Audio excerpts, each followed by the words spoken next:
welcome to Ariel Helwani's MMA Show.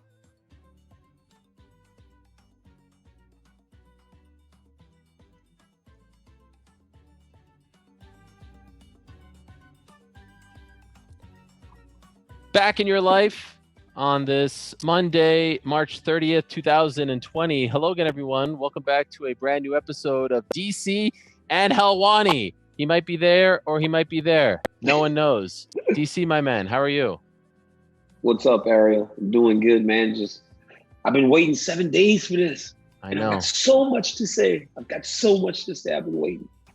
Yes, everyone's been hitting us up, enjoying the show. We appreciate that. And how about this? Just our third episode ever, DC, and we already have a presenting sponsor. How about that?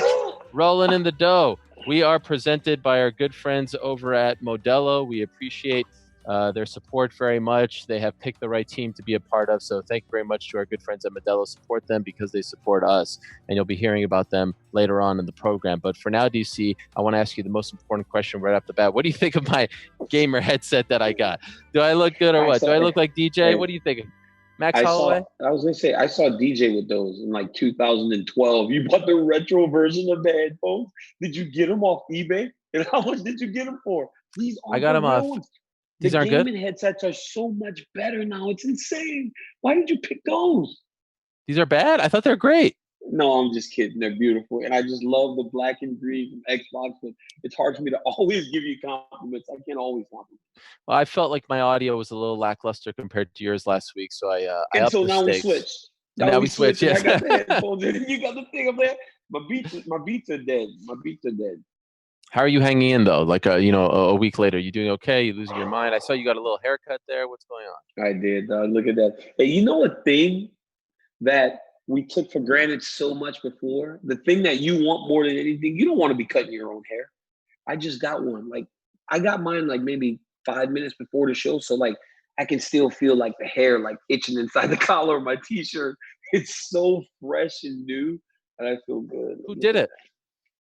My buddy L. The guy that owns the barbershops with me, he's listen, just relax because I know you can, social distance. Yeah. Just relax.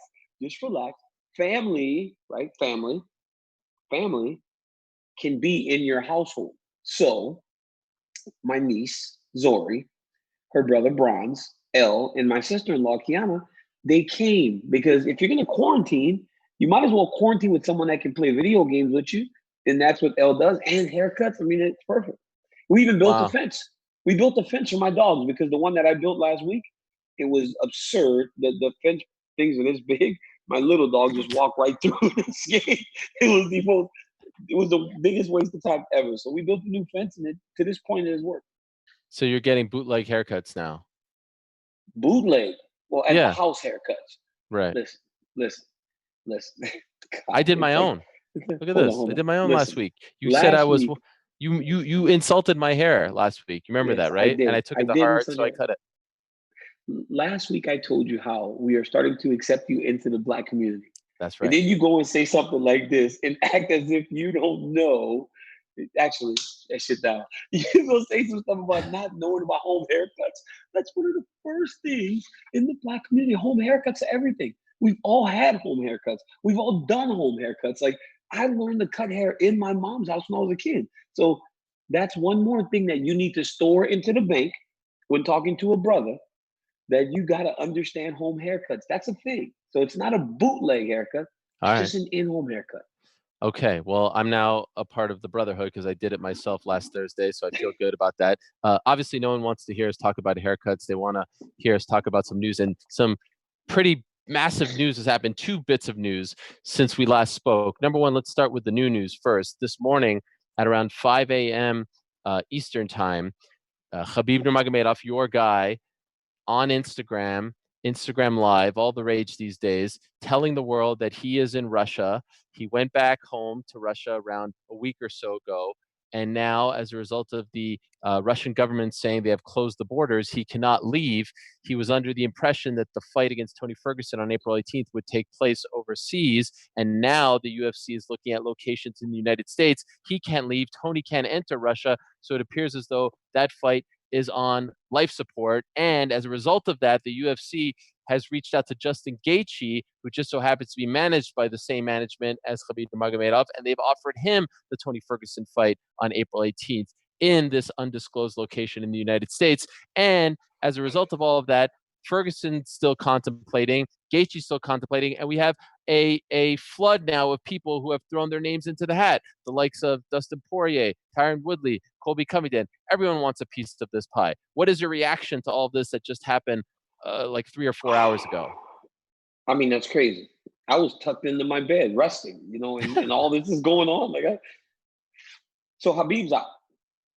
It appears as though Khabib cannot fight because he can't leave Russia, nor can Tony enter Russia. Khabib also said that they stopped in the United Arab Emirates because they heard that the fight would happen in Abu Dhabi, but then they found out that they wouldn't be able to leave UAE as well. So he just went back to Dagestan.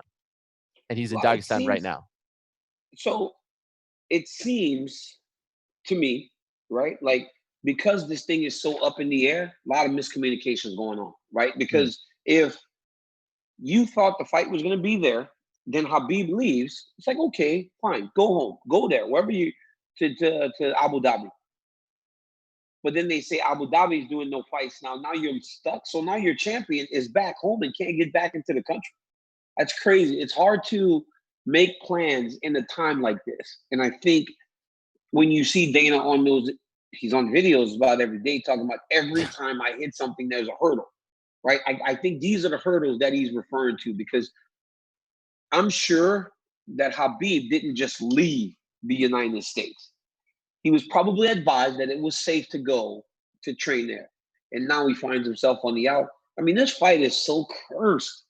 I've never seen a fight so cursed in my life that I don't think they'll ever fight. When it comes to Tony Ferguson, I mean, I don't know if I'm fighting these dudes. He's wanted to fight Khabib for so long. At this point, he's got to be doing pretty good financially. I think you wait for the fight. Let the other dudes fight. Okay, so there's a few things there. Number one, Khabib did back up what you just said. He said that he was told that he could leave the United States, he could leave San Jose and go back home, and he thought the fight would take place overseas.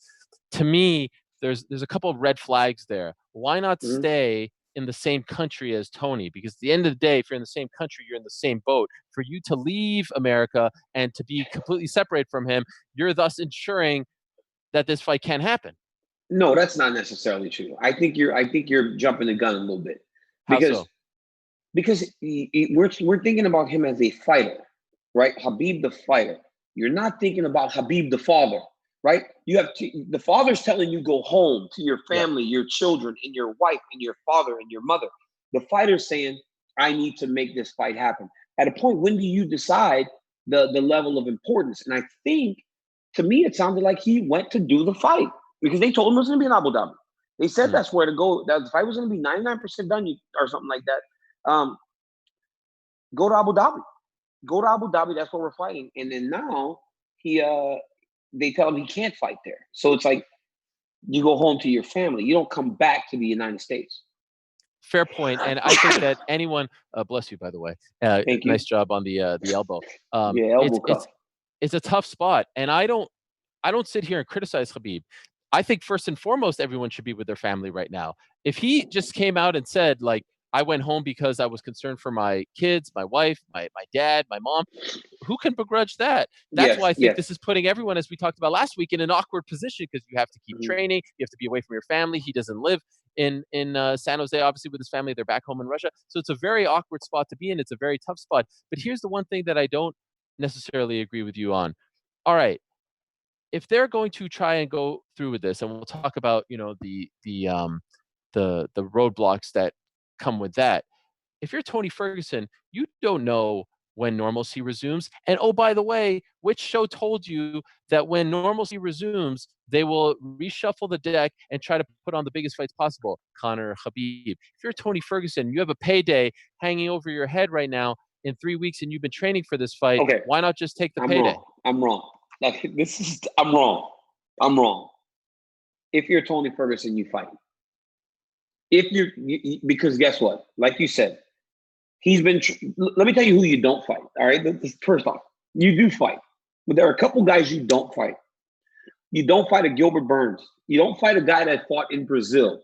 This thing can work out for Tony, right? Because he has been preparing.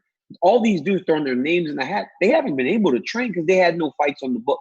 So this thing can work out for him in a way that I say, give me Jorge Masvidal, the biggest name out there, right? Jorge Masvidal said he would fight. I saw it on ESPN. I say, give me Jorge. He can't possibly be prepared to go and fight a guy like Tony Ferguson. But I think you have to be very careful as Tony with who you choose as an opponent, because right now he's in the driver's seat. He's in the driver's seat in the sense that he can go, okay, I'll fight this guy. I'll fight this guy. Because they need him to fight. This fight card has been sold on Khabib Tony finally after all these chances. If you can keep one half of that together, then you got to fight. But if you have nobody on there and you're just putting together a card with all kinds of new different people, then why, UFC 249 was supposed to be Khabib versus Tony. Now it just becomes another fight or another fight night. We need one of those names in the main event. Okay, so that leads me to my next point, because yes, Masvidal is throwing his name in the hat, but it was more for the Usman fight. Ferguson being at 55, he could obviously go up to 170, but it doesn't look like that's going to happen. The guy that they're offering right now is Gaethje, because now they feel confident that this card could happen in the United States. So you need to have American-based fighters, because you can't have people coming in from all over because the borders are closed. So let me just ask you this off the bat. Does Gaethje versus Ferguson cut it for you? Or at this point, if you can't do Khabib Ferguson, why not just act like every other sports league on the planet and say, we're going on break? I think, again, the way that Dana views everything going on right now, he has more of with everything he's done, right, in life, more of an attacking approach, right? Attack normalcy more than running high, right? He even said it, a lot of people are running and hiding right now. Let's try to be, normal as much as we can be. And I believe that he wants to have a fight, especially if you've laid the foundation, right, for a fight. And even if one falls apart, you still want to put that fight card on because you've done so much work. Could you imagine the work that they've done to try to find a place that is willing to host this fight? I mean, they've done a lot of work, but there is no location. So at this point, Khabib is stuck. You could cut your losses.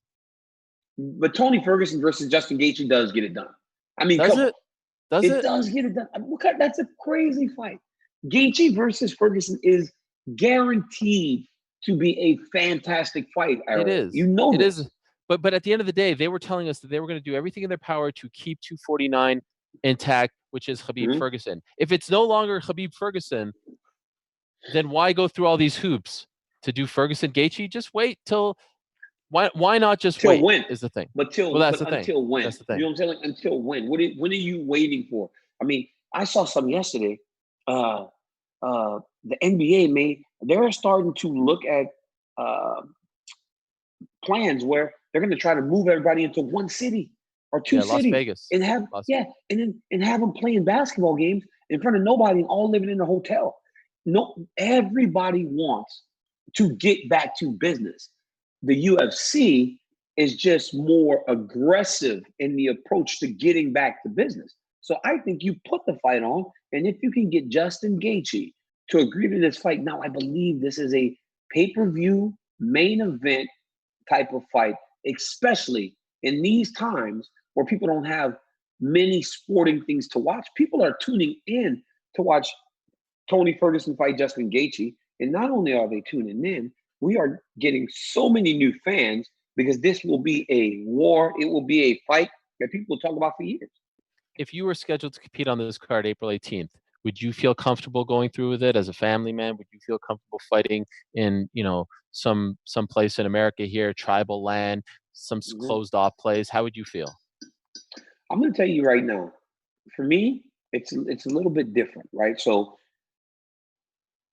I would want to fight as a family man. I would not fight because my preparation would be lacking. That's where I would find the issue. Not because I would be fearful of, the virus, because I'm sure everyone will get tested. Everyone will be ready to go and compete. But I don't know how good your preparation can be right now under these circumstances, unless you have a training partner that lives next door or lives with you. I was talking to Max Holloway the other day, and he has a buddy that lives up the street. The guy just stays by himself, doesn't do anything. He goes and grapples Max, and Max looks forward. He looks forward to Tuesday, Thursday when the guy comes and grapples. But that's essentially all he's able to do for his real fight training. You can run, you can do all that, but in terms of fight training, that's all he gets to do in terms of actual physical MMA training. So I think the lack of preparation would be the issue for me as a fighter, not because I'm worried that I would contract the virus and then give it to someone else. But here's the question, right? Here's a question to you. It's like, if you're like looking at this thing from the outside, and I want you to be honest with me here, as a person in the media, when you see the UFC, right? When people see the UFC, what do you think the world thinks of this approach to just get it done at all costs? Like, because people are obviously looking at the UFC kind of like, well, what are these guys doing, right? Yeah, of course. It's the same thing that they're saying about World Wrestling Entertainment, right? And Yeah. they've already taped WrestleMania, and that's happening this weekend. But I think, listen, I've done a ton of interviews, a lot of them on the radio over the last few days, and it's the same question: why are they doing this? Why do they feel like they are different than everyone else? Why do they feel like they can get this done and no one else can get this done? Why does it seem like they're not as concerned? And I will be honest, Dana White has done a lot of media. Heck, I've seen Dana do more media over the last week than I've seen him do over the last 10 years. And so it seems like he's taking this like a personal challenge. I'm going to prove to you guys that I could get this done.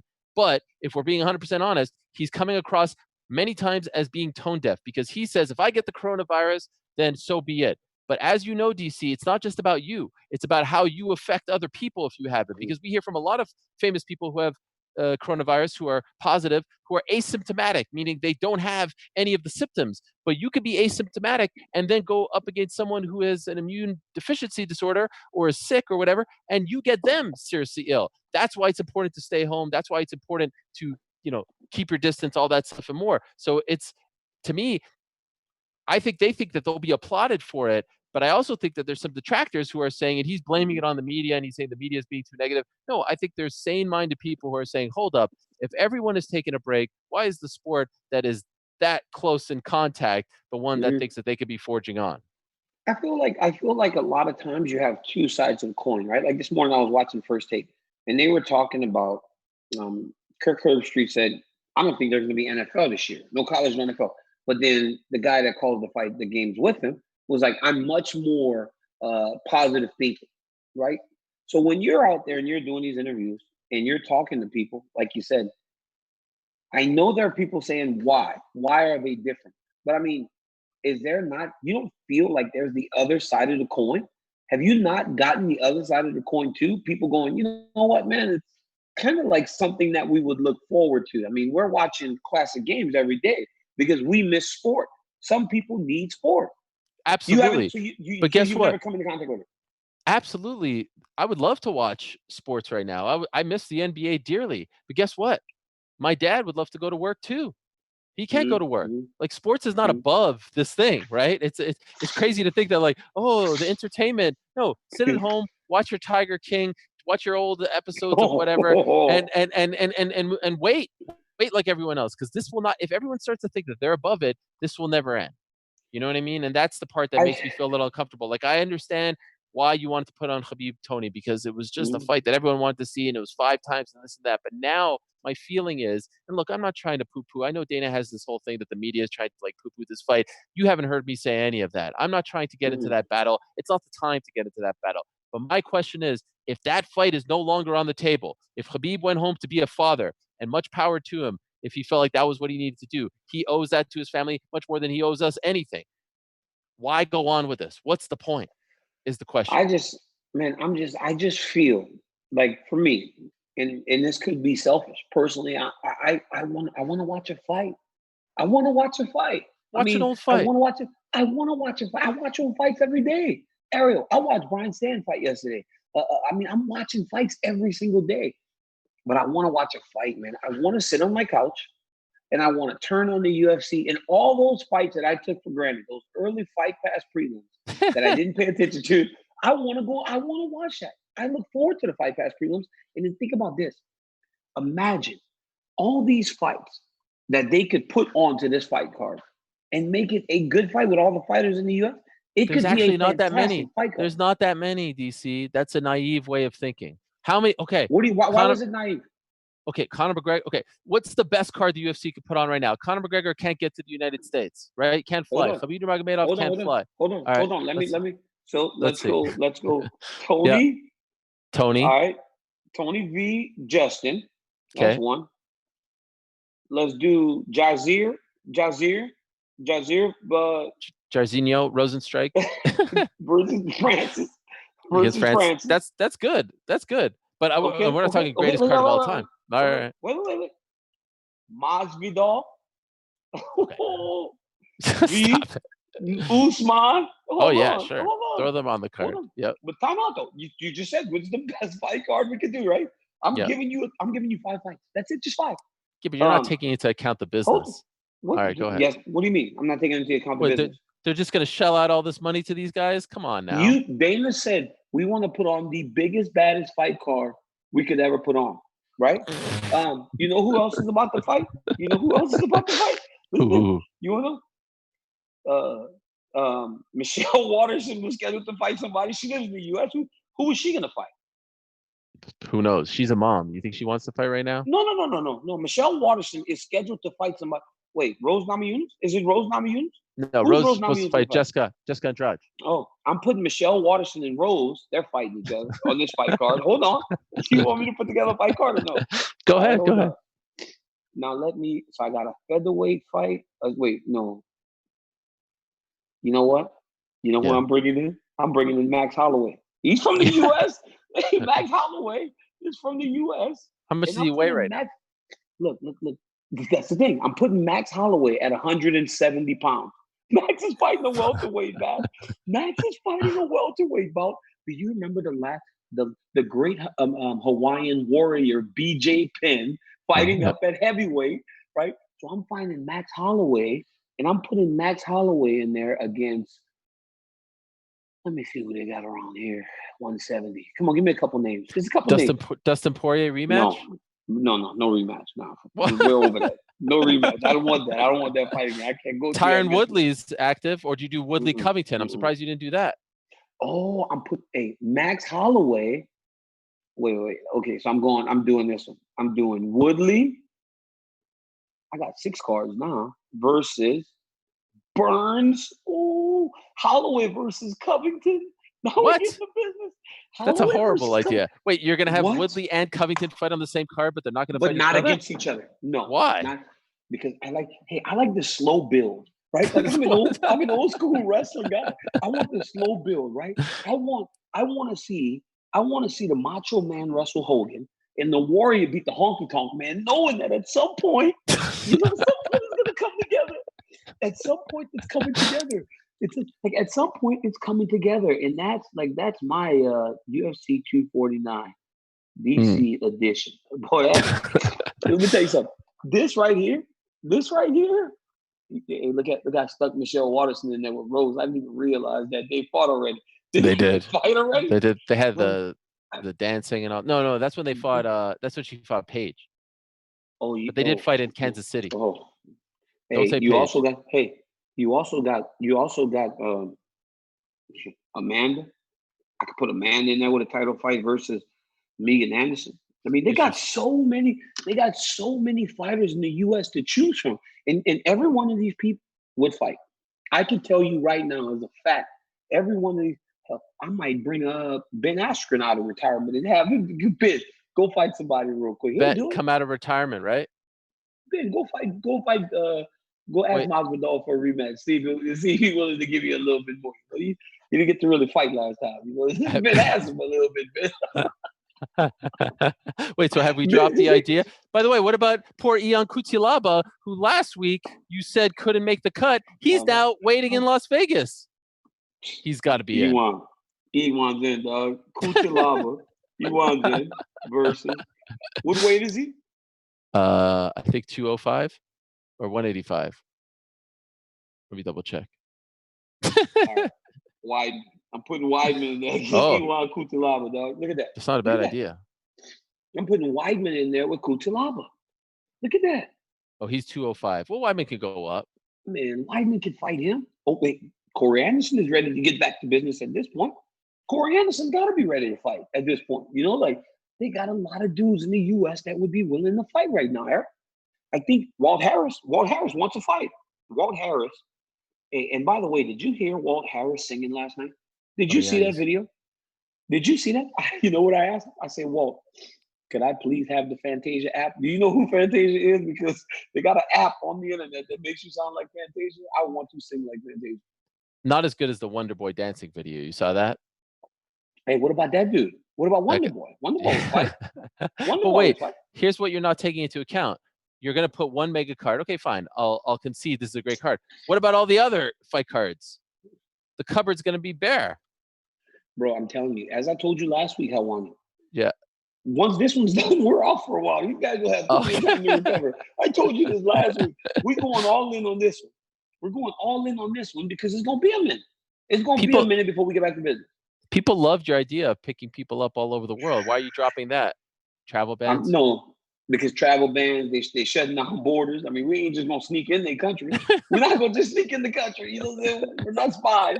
We can't sneak into the country. We got to get people in the U.S. I mean, and I'm telling you, like, I think if you really, I'm sweating. It's like, could you imagine, like, Dana must be sweating every day, right? Could you imagine how much Dana's sweating trying to put a card together right now? He's loving this. I'm thinking to myself, like, we have to do guys in the U.S. And you got to think, like, is the vast majority of the UFC's roster in the United States? Most people live here, right? Yeah, I would imagine that off the top of my head, maybe 50%. There's enough guys to put together a card. Enough guys to put together a good card. So, okay, in all seriousness, though, and it's a fine idea, and I guess you can put together a solid enough card. But Kevin Lee said something that was really interesting to me last week. When I asked him who he thought was going to win the Tony versus Khabib fight, he said, originally I was picking Khabib, but Tony's a loner. Tony's used to training by himself. Khabib likes to roll deep, right? And so he changed his pick to Tony after finding out about all this stuff and knowing that, you know, Khabib can't be around as many people and Tony's used to being alone and kind of thrives under that sort of chaos. Is there any truth to the notion, because I've seen this thrown out, that because of the less than ideal circumstances, Khabib pulled the plug because he didn't feel comfortable training under these circumstances, having the whole team? What could you tell us, DC? And don't get all like shy like last week. You know, you have great insight here. Just so happens that we're talking about one of your guys. What do you know? Is there any truth to that notion? I mean, you know, sometimes you say things like, I'm just like, what is this guy talking about? Like, you know that the dude didn't pull out and fight. This dude said, I'm just asking. I'm not saying. I'm asking. But you're gonna tell me what Kevin Lee like said. The Kevin Lee, who is like a well-known enemy of Khabib Nurmagomedov, like enemy. You know, he don't like him. I mean, it's not enemy, but like he's the is adversary a better word? Is that a better word? I mean, he wanted to fight him, you know, and if you know he was a guy at the top of the division, didn't have the best things to say about Khabib. But that's solid analysis, right? Why are you trying to discredit him? I do believe I agree on the Tony thing. On Khabib pulling the fight out of the fight, I don't agree with him on that. I do agree with him that the training circumstances benefit Tony more because Tony is used to being by himself. I don't know if that would be big enough of a difference to change the result of the fight. You understand what I'm saying? I think that those guys, because even if Khabib's in the train hard, it's all he knows. His whole life's been spent in sport, right? Tony too. But like, I just don't know if that's a big enough thing. But you know what?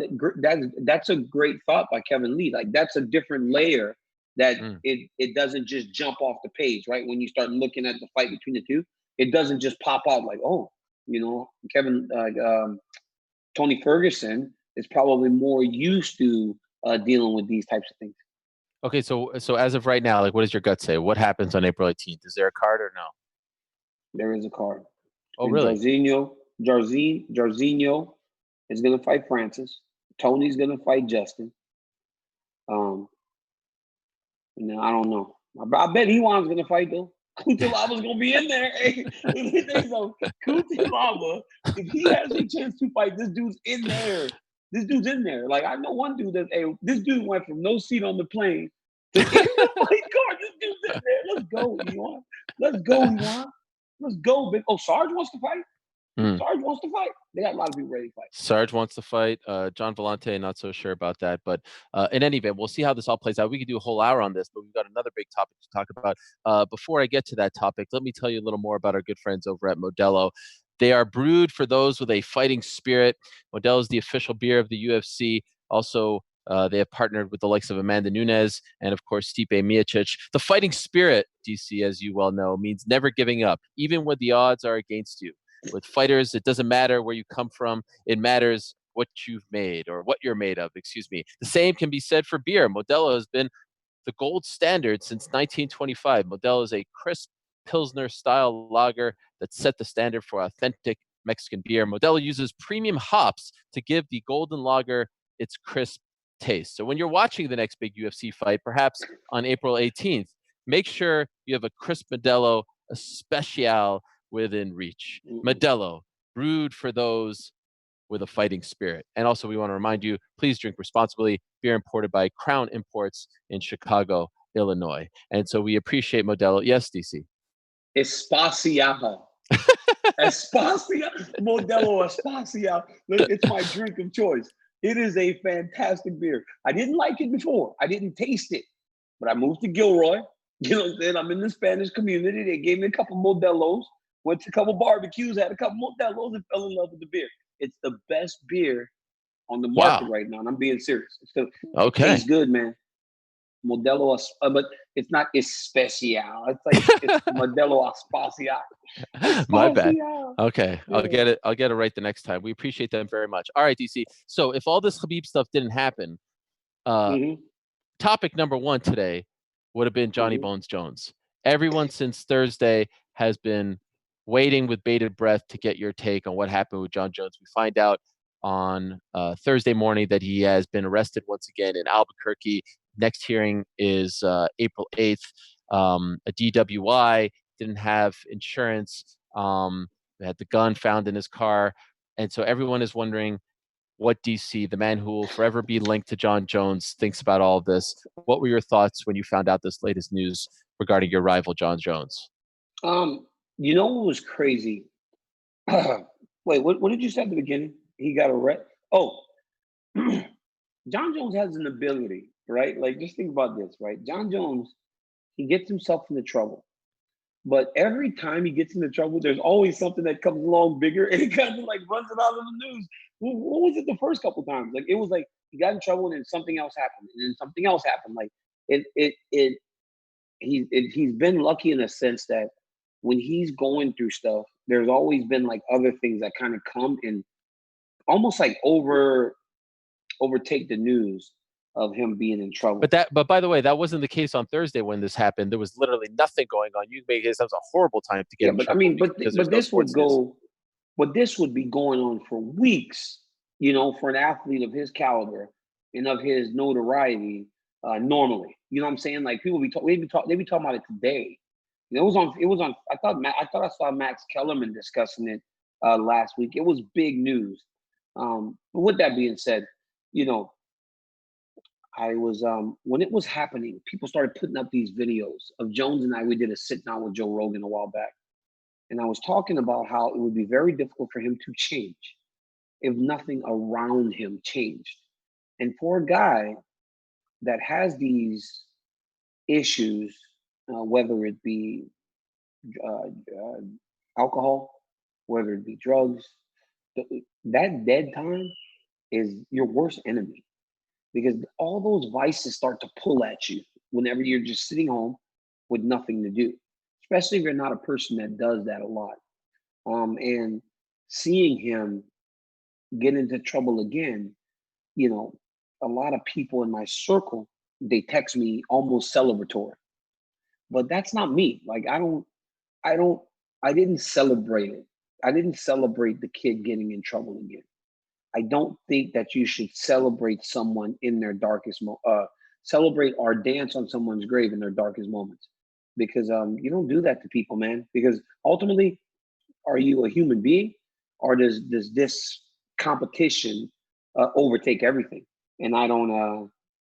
I didn't find any joy in seeing that kid, or the guy. I mean, at 30, he's now the man, 32 years old. I used to call him a kid when he was 23. At 32 years old, I did not enjoy seeing that man in that situation again, because it's just bad, because it's not just him. He's got daughters, he's got a wife or fiance or a girlfriend. He's got so many things at home that are affected by this and affected by his actions and his behavior. But again, it won't change. It won't change until something or the people around him change. You know, I think about my rivalry with Jones, and I'm not some black power guy, but like as much as I dislike him in terms of personally, I hate him in a lot of ways, right? And I think a lot of it's all the wasted talent and potential to be such a master star. But I hate seeing a young black athlete in that situation even more than my disdain for him. Like, I don't like seeing that, because it's almost what people expect, and I don't want that to be the way it is for these young athletes. Is it possible, when you see this, when you see the mugshot, the videos, all that, is it possible, despite how personal it got between you two, that you actually feel kind of bad for him? Oh, it's awful. I mean, I got the video from someone, and I couldn't even really watch it all the way through, because he's obviously messed up. Like, he's drunk. He's been drinking or doing something. He did something wrong, and it's like, you can watch people. I've watched people my whole life get arrested and get into trouble, and they think they can put on this sweet face, right? Yes, sir. No, sir. And it's like all the wrong things. Like, you have to understand that when you're in trouble like that, like, the more you talk, the worse it is, because ultimately, like, they're not necessarily trying to, like, look up, they're trying to look out for the safety of everybody, the police, but the guy's not trying to help Jon Jones. You don't try, like, oh, here we go again with this, because it brings all kind of unwanted attention to the police department. These are our unsung heroes, right? These people don't want to be in the news media every day. They don't want to be, like, on the front page, UFC champion arrested by some police officer, and they don't want that. These guys want to do their job, and they want to be in the shadows and protecting us without being, like, on the front page while being on the front line. And it's just like, again, we got to deal with this again. And watching him, it's just like, man, this dude is messed up. Like, you just can't help but feel like the kid's messed up. And it's just a sad. It's like watching Dwight Gooden and Darryl Strawberry and all those guys all over again. Another one is Lawrence Taylor, that was brought to my attention Lawrence by. Taylor.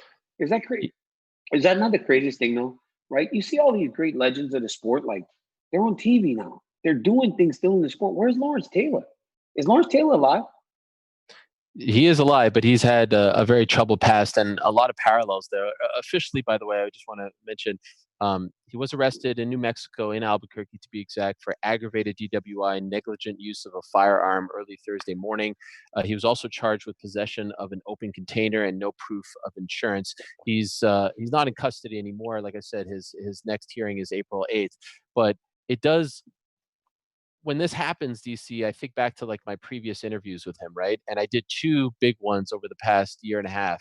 The main one that comes to mind is the one, not that I just did with him in Albuquerque, but in November of 2018, when I said to him, hey, your life is a 30 for 30, and you're kind of going down that path that, we've seen other troubled athletes go down. But perhaps if you're clean for the next 10 years, perhaps you can change that narrative about your life. And he's like, oh, 10 years, I can't guarantee that. That's way too long. I like to drink. I still like to drink. In fact, when I sat down with him in late January, he was telling me that he was still drinking leading up to the Reyes fight. Everyone made a big deal about Conor drinking leading up to the Khabib fight.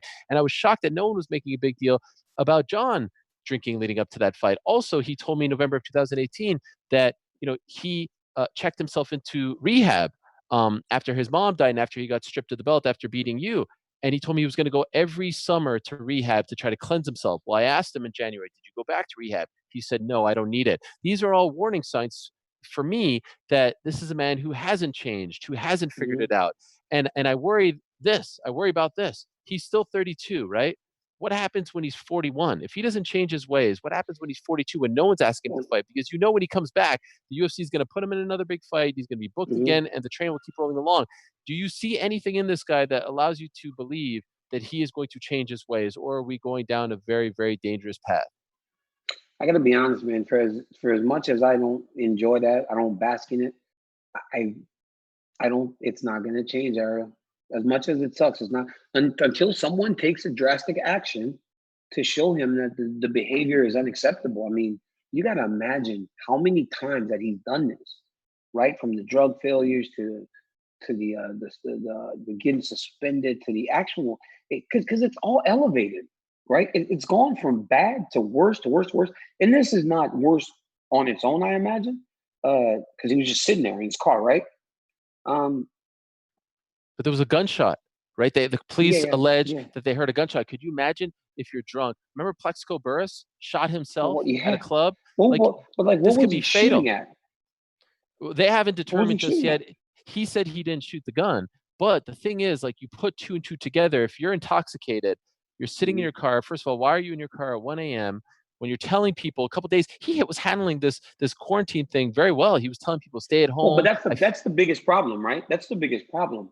It's like it's just not real. It's never been real. So even when he's on the front lines with the coronavirus and the quarantine, it's not real. It's all very shallow, right? Because you know that this hand might be like that in front of you waving, but the other hand's like holding it behind the back, like taking something from you. It's always been like that, and it won't change. So when he's on the front line saying stay at home, at night, the moment he gets an opportunity, he sneaks out and goes and does whatever he wants. That's what they do. But I mean, that's what people with problems do. And this kid has a problem. So regardless of how I feel, it's not going to change until somebody takes a drastic action. And I don't think he's going to get it in his relationship because, I mean, and I don't want to speak on a man's personal relationship, but you would think that at this point, something drastic in that would have happened already with all the issues. The UFC has to take an action. What could that be, though? They stripped him already once. Bro, I always said this in regards to him and I, right? Like when he would get in trouble for steroids, I was 38 years old. He was 25, 26. It's only time for a young guy. And they had all the time in the world, right? So if he was doing things that are illegal, it's only time, right? He's gone for a year. So what? Still keep your money. You know what I'm saying? You won the fight. It's just time. Now they need to actually do something drastic to try to help this kid. It's not or this man. You can't even, it's no more just try, he's going to change because it's not going to happen. And it's only going to continue to escalate until it's something that he cannot recover from. It's amazing because he has so much to lose now, right? Again, what happens when he has nothing to lose? How's he going to spend his time when no one's asking him to do interviews or to fight or to get paid a lot, go to autograph signings? That to me truly, and if you studied the life of the likes of Lawrence Taylor really bad. and Doc Good, and then it goes really. So, but you're telling me, it's been personal between you two. He's talked about your family, right? He has reveled in your down moments. He said, I remember after UFC 182, I hope Daniel's somewhere crying right now. He has made it very personal. You're telling me there's the juxtaposition between your two lives right now. I remember he was getting arrested, and I saw on your Instagram, you're sitting at home watching Star Wars with your kids, getting paid for that. Well done, Disney, keep it in the family. And it's like one man is winning right now, one man is not, even though the other guy technically has 2 wins over him. There's no part of you who's like, man, screw you. There's no part of you that's reveling in his demise. I'm really not that type of person, honestly. I know it would be easy to do that right now, but that's just not me. I don't like when someone struggles because I think about everything else. I think about those kids. I think about the wife and his father. And, I just think that there's a lot of people that are getting hurt by this.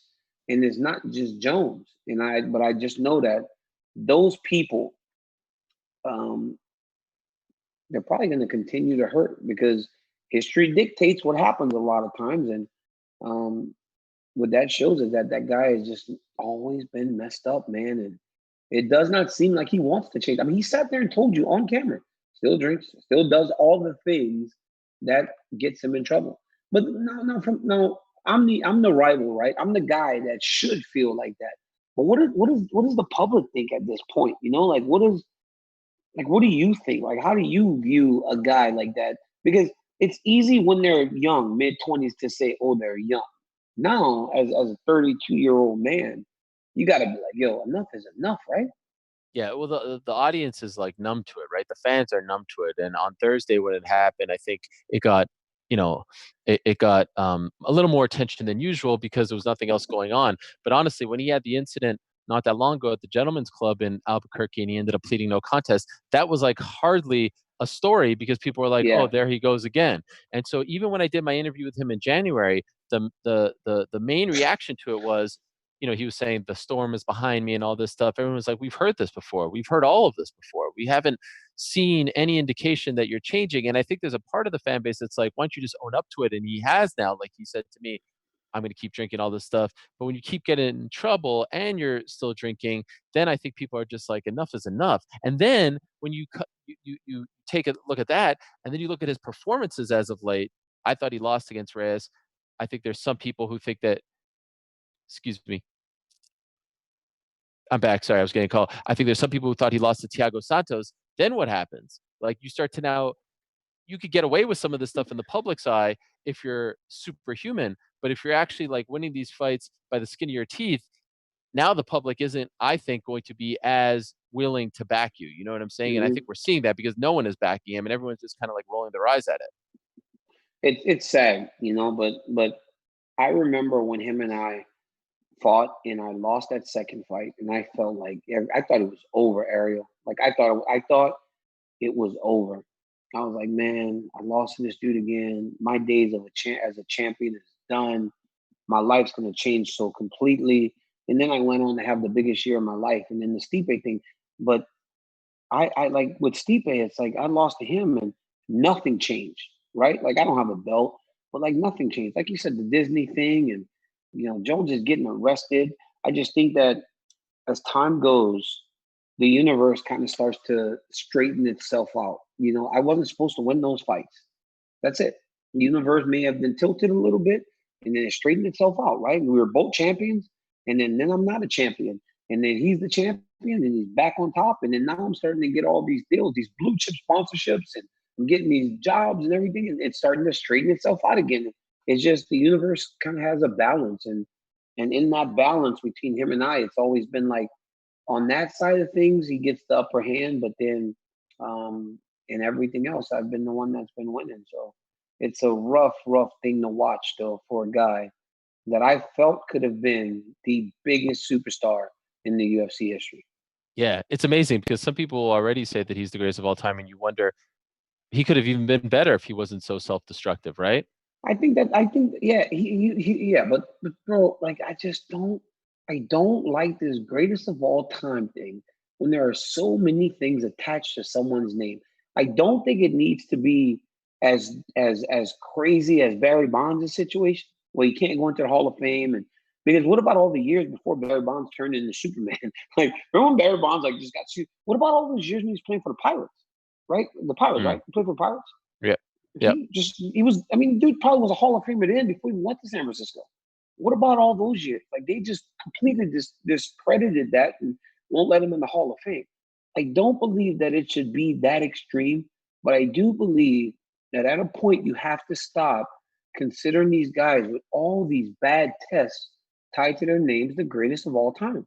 It's not fair. It's not fair to guys that did it the right way, and it's just not fair. You shouldn't do that. Do you think the UFC should cut him? I don't think the UFC should cut him. I think Why? the UFC. I think if the UFC cuts Jones, because he was 21 when he started there, and was a champion at 23. So for 10 years now, he's been the champion. We talked about when people start to not need all that stuff from you anymore, then what happens? I think that just expedites it. UFC cuts him, he may go down a path that you may wake up one morning and see news of something very, very bad happening to this dude. So I don't think the UFC should cut him. I think the UFC needs to save him and only keep him, but then really try to help him with trying to get better. I think that what needs to happen is when he goes back in front of that judge, that woman that told him last time, if I see you again, you're going to be in a lot of trouble.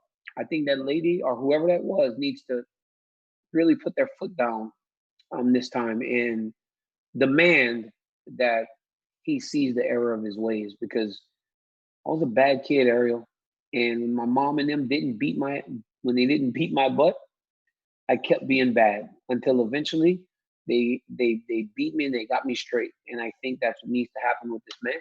But I don't think the UFC should cut him. UFC cuts him, I think it would be very bad for him, obviously, but for everyone around him.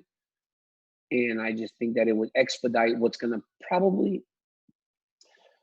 So I think at 32, and like you said, at 41, 42, when things slow down for him, it's going to be a problem.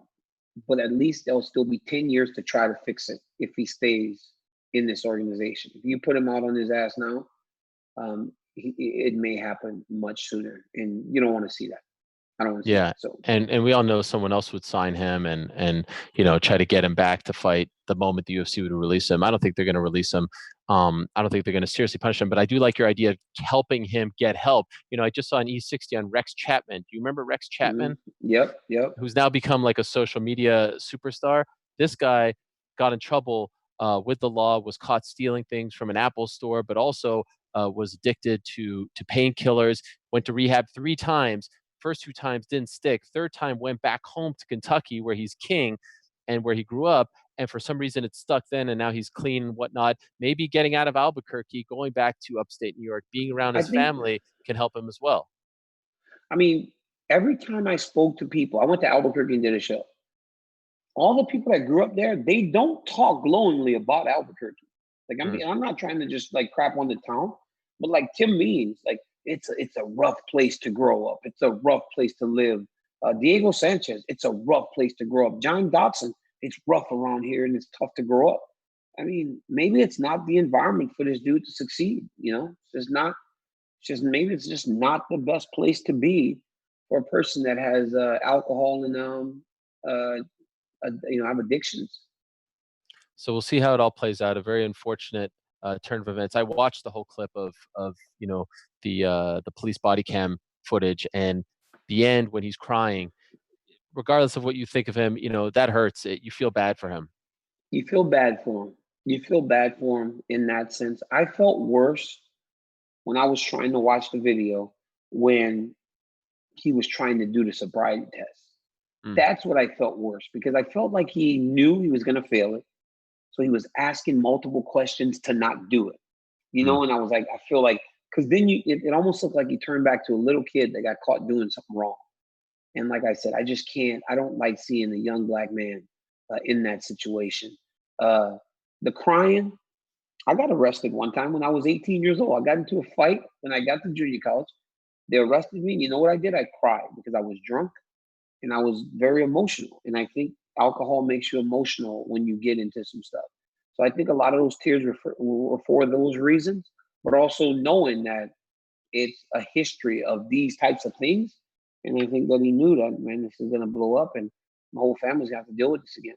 So wait a second. I feel like I know a lot about your life. I didn't know you got arrested. I got arrested, bro. I was crying. Hey, Ariel, I went to jail. What happened? I got into a fight. I went to jail, son. Hey, I went to Kansas.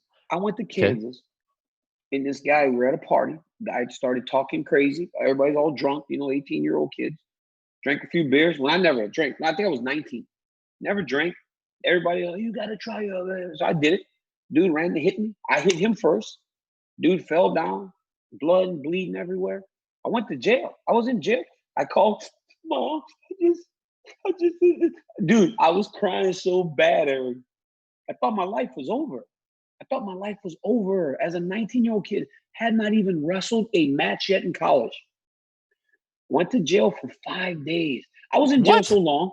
Dude, it's the craziest thing. It's the craziest thing in the world. So I went because it was Friday and Like I was in Colby, Kansas, where there's 5,000 people. The judge doesn't work on weekends. So it's like you're obligated to stay until Monday. Oh my God. So you have 72 hours. There's like a 72-hour window before you have to see the judge, where it's mandatory. I'm in jail for 48 hours. Monday, my time starts. That's when the 72 hours started because it was closed. So then I was there until Wednesday. I even got visited by my teammates on Tuesday. I'm like sitting behind the window, like, hey, my coach came and saw me. It was bad. And so when I got out of there, they were going to put me on probation.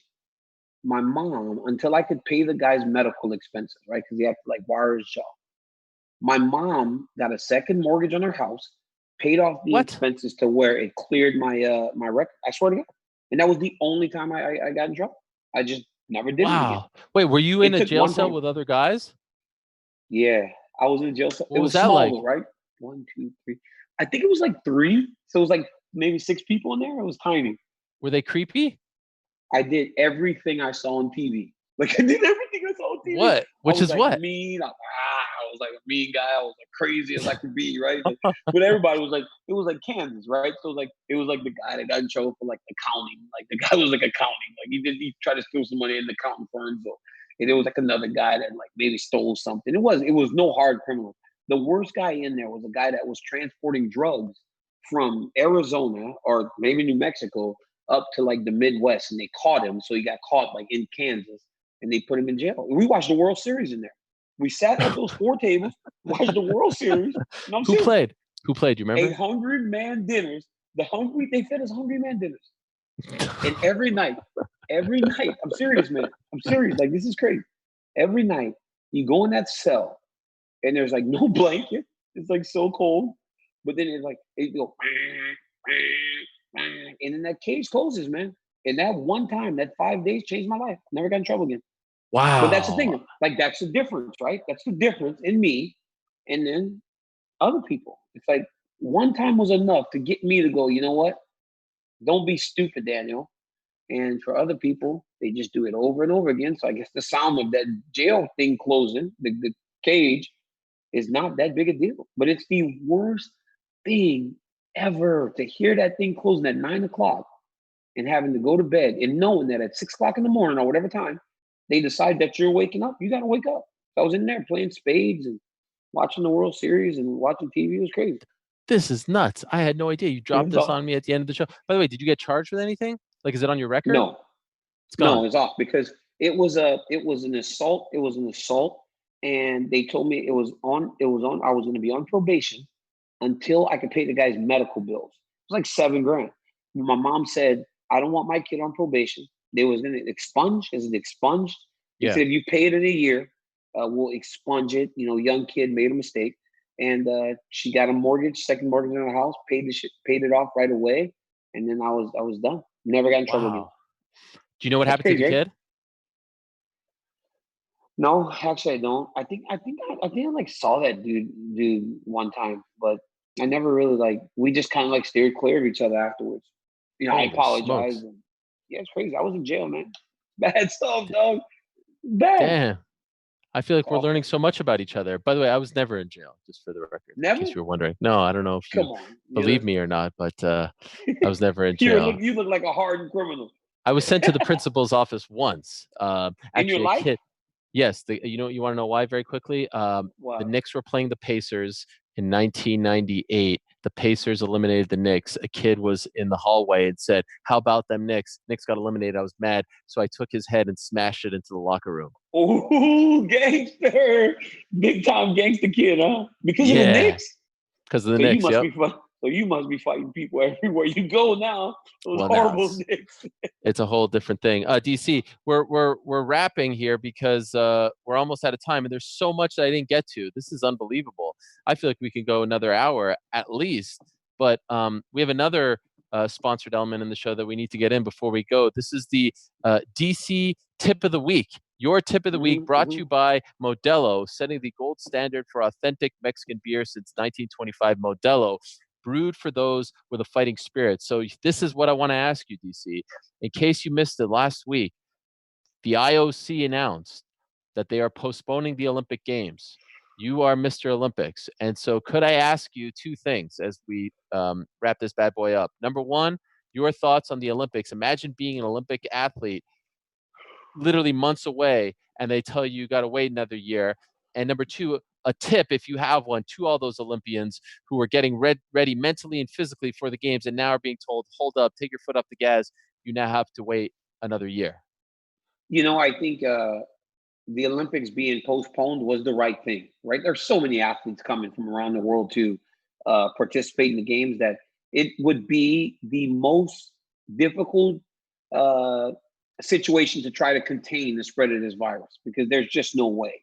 The Olympic Village is 10,000 athletes, and the vast majority of them are done very quick during the Olympic Games, so they're kind of just cruising the village. And for those athletes, especially the wrestlers, right? I want to talk more to the wrestlers. Take a deep breath. Take a deep breath. You got time now. We're lucky as a country that a lot of our guys are qualified. The weights. I'm sorry, a lot of our weights are qualified. Just take a breath. Downtime. Relax. Recover, and then rebuild to your peak. You cannot maintain what you are doing right now through next year. And I believe that hold on a second, I'm trying to pull something up. I believe that me saying this, is good.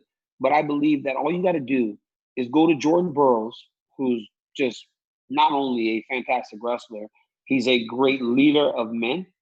Go to his post where it says 2020, but the 0 turns to a 1. And he just explains the process and how he's going to go about trying to ensure that he can compete at the highest level next year. But I think right now you got to start coming down the hill. You got to come down the hill a little bit to get ready to climb again next year. But it was the absolute right decision to postpone the Olympic Games. And now you got to start to prepare yourself. But these guys are all led by fantastic Olympic champions, world champions, people that know and have done this. So they'll just regroup and find a new approach to getting ready next year. Yeah, and shout out to Team Canada for being the first nation to say we're not going, and then of course the IOC. Dude, you guys did. But I mean, honestly, like sometimes it takes somebody to lead. You know, and I thought Canada led the situation. Like, look, we're pulling our athletes. But I mean, Canada, Ariel, Canada does a lot of things right. They do a lot of things right in regards to their athletes, to the people of the country. And I believe that was just another example of the nation standing up and saying, hey, I don't know what you guys are doing, but I know what we're doing. And you can either come with us or you're going to get left behind, and we don't care that we miss it. And I believe it was the right decision. So there's DC's tip of the week to all the Olympians. Take it from him, 2-time Olympian. You will have your moment in the sun. Unfortunately, it will happen next year, but just come down a little bit, and then you can come back up. DC, this has been so much fun. Wow, another show has flown by. Everyone was saying we'd have nothing to talk about. There's like 8 other things on my list that I haven't gone to, so we'll have to save them for next Monday. If you're not busy and you have some free time next Monday, we could do this again. Yeah, we'll probably be in quarantine for the next 3 months, but so we will be doing this show. But next week we do get to discuss a 2-day WrestleMania, and I even texted Michael Cole the other day and told him, "Hey, great job on the cameras. You guys they changed it. They listened to us. They changed it. They changed it. It was beautiful. They changed the camera angle. They didn't leave all those empty seats. It was beautiful. That's why they're the best. That's why they're the best." Did he confirm that he heard it from us? He did not confirm that he heard it from us, bro. I'm sorry. Dude didn't give us our credit, man. Dude did not give you your credit. That's true. I thought it was great. They put these pillars in where the seats were. So now all you see is like a red or a blue pillar in the stands, and they film it now looking at the runway. So all those seats are just not seen anymore, which makes it much easier to watch. And once again, I'm ready for WrestleMania. I'm ready, baby. You're welcome, WWE. You're welcome. Thank you for watching. DC, stay safe. Thank you very much. It's been a pleasure as always. Thank you to Modelo. Thank you to Jake. Thank you to TST in the back over there. Thanks to all of you. Keep watching, listening, subscribing. Spread the word. We're taking over. Everyone's shutting down. DC and Helwani for Jon. Thanks for watching. Peace. We're out of here.